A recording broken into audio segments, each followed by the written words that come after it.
फिर उसके बाद आपका दिमाग नहीं चल सकता उस पर, ठीक है। They are going to take your blood test और इट कुड बी एनीथिंग, ठीक है।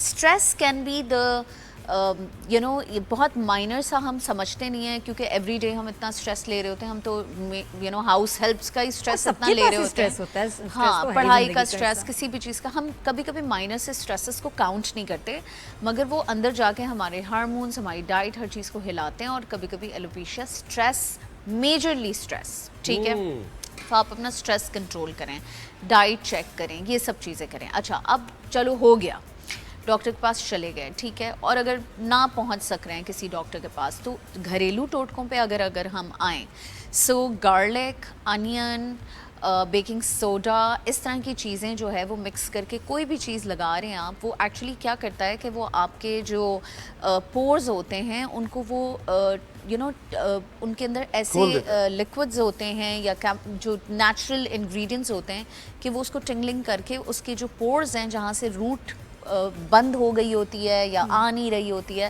वो उसको खोलता है। माइक्रो नीडलिंग से भी इफेक्ट होता है उसको। हाँ, वो तो हम जब डॉक्टर की वाली बात करेंगे तब करेंगे। अगर घरेलू टोटके की बात हो रही है, ठीक है, क्योंकि मोस्टली लोग जो है वो हर कोई अफोर्ड भी नहीं कर सकता अच्छे डर्माटोलॉजिस्ट के पास जाना, तो घरेलू टोटकों में भी चीजें ऐसी ऑप्शन होनी है हमेशा, घरेलू चीजों और मौजूद होती हैं। ऑर्गेनिक चीजें भी आप ट्राई कर सकते हैं, garlic, onion water, rosemary water with cloves, इस तरह की चीजें आप कर सकते हैं। मगर अगर आपको लगता है कि नहीं उससे भी नहीं हो रहा, तो दूसरा है आप डर्माटोलॉजिस्ट के पास जाएं। आपको एक्सोसोम्स कर सकते हैं, वो पीआरपी कर सकते हैं, उसके अलावा वो कुछ यू नो इस तरह के उनके पास जो भी चीज़ें होंगी वो आपको करके बता देंगे, ठीक है। थर्ड चीज़ ये हो गई।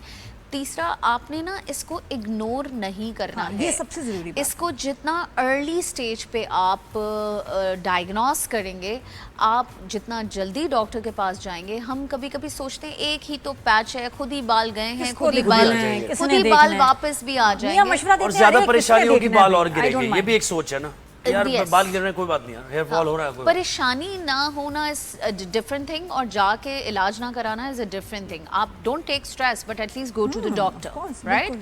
सो ये सारी चीज़ें हैं। एलोपेशिया ऐसा नहीं है कि रिवर्सिबल नहीं है, it's very much reversible in women and man, specially man it's very common. दाढ़ियों के बीच में पैचेस आते हैं और लोगों को रियलाइज ही नहीं होता। कुछ बच्चों के अर्ली स्टेज से ही कहीं कहीं पैचेस होते हैं, बाल नहीं आ रहे होते।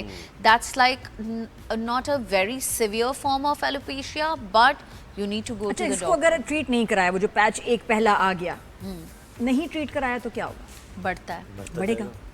किस तरह बढ़ेगा? वो एरिया बढ़ेगा या कहीं और भी पैचेस आ जाएंगे? सबका अपना अपना डिपेंड करता है। किसी के डिफरेंट पैचेस बनते हैं, किसी का जो है वो एक ही बड़ा होना शुरू हो जाता है। It all depends on your hormones and your own nutrition